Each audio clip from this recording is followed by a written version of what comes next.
Wow, we have come a long way together. Till now, we have together learned how to identify our strengths, what are the different ways that we learn best, and how can we align with our values.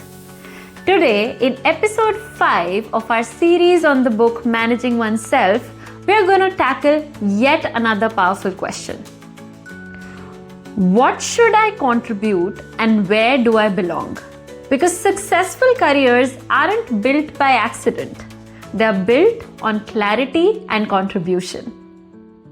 When approaching our career, we should switch our question from what I want to what can I contribute.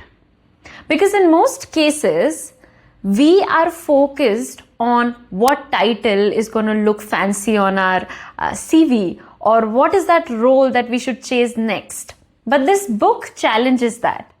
It asks us to focus on where do my strengths, my values, and my way of working align, because that's the place where we can make most impact. This one shift from ambition to contribution changes everything. Let's take some examples. Anya, a marketing analyst, hates crunching numbers, spending hours on spreadsheets. But she's great at turning those data insights into creative campaigns.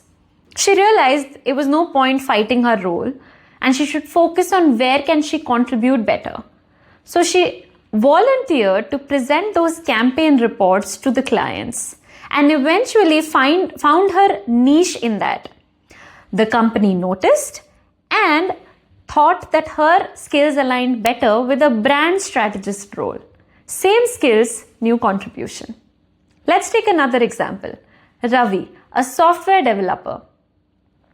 He understands that software development is not just about coding, it's about building trust. And his skills lie in mentoring others.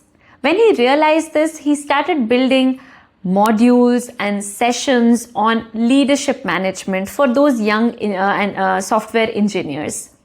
When his company noticed, his managers found out about it and what impact those modules were having on those junior engineers, leadership chased him rather than him chasing leadership.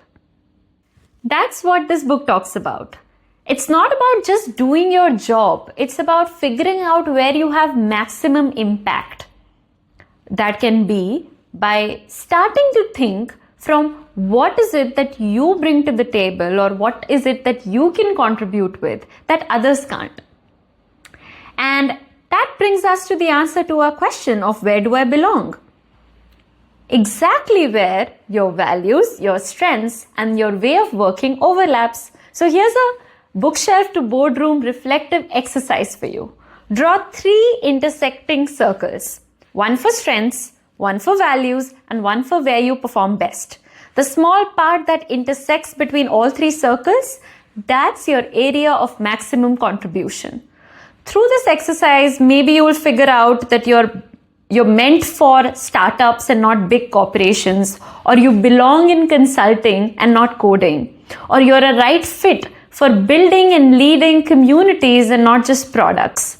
Whatever it is the right answer for you, because the goal is not to fit in, but to fit right.